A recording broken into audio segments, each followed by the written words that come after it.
So, Next, you can what are ask. the most important things an author should consider before self-publishing their book in India? Suppose मैं कल को कोई self publish करूँ अपनी book, तो मुझे सबसे पहले क्या ध्यान में रखना होगा as a author?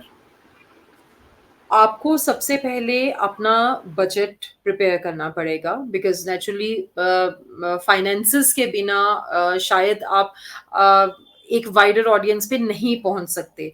आपको हर चीज़ में छोटे-छोटे कवर के लिए, अगर आपको अपने एप्स के साथ बहुत वेल वर्स्ड नहीं हैं, तो आपको उसके लिए हेल्प लेनी पड़ेगी। हेल्प लेने के लिए naturally you have to spend something from your pocket. So आपको एक अपना बजट प्लान करके चलना है कि मुझे इतने बजट में अपनी बुक पब्लिश करनी है और मार्केट भी करनी है। देन उसके बाद आईएसबीएन खरीदना, परचेज करना एजेंसीज से, वो एक बहुत इंपॉर्टेंट पार्ट है, बिकॉज आईएसबीएन के बिना इंटरनेशनली या नेशनली, हम इंडिया में भी कहें, आप बुक को सेल नहीं कर सकते। बुक सेल हो जाती है, बट अगर आप कहें कि आपकी बुक जो है वो लाइब्रेरीज में लिस्ट हो जाए, तो वो नहीं हो पाता, बिकॉज आईएसबीएन जो है वो एक आइडेंटिफिकेशन नंबर है एक बुक के लिए। सो आईएसबीएन नंबर बहुत इंपॉर्टेंट टूल है to publish the book. Then copyright, आपकी काम का, आपकी मैन्युस्क्रिप्ट का कॉपीराइट होना चाहिए।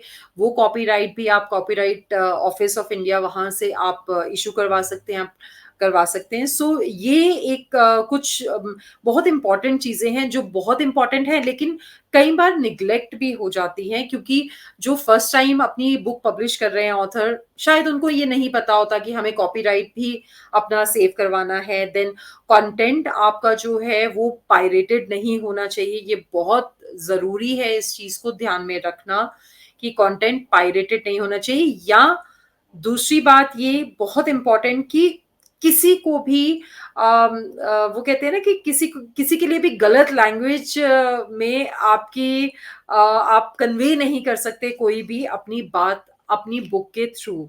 सो ये बेसिक चीजें जो हैं, because these will obviously land you in legal troubles. So better यही है कि आप अपना मैन्युस्क्रिप्ट जो है बिल्कुल नीट एंड क्लीन रखिए, और अपना लीगल फॉर्मेलिटीज, फाइनेंशियल फॉर्मेलिटीज अपना बिल्कुल क्लियर रखिए। उसमें आपको पूरी रिसर्च करके रखनी है कि आपको किस तरह से इसको आगे गो अहेड लेके जाना है। और एक और इम्पॉर्टेंट पॉइंट जो मैं यहाँ शेयर कर सकती हूँ वो ये है कि पब्लिश करने से पहले authors can hire the beta readers.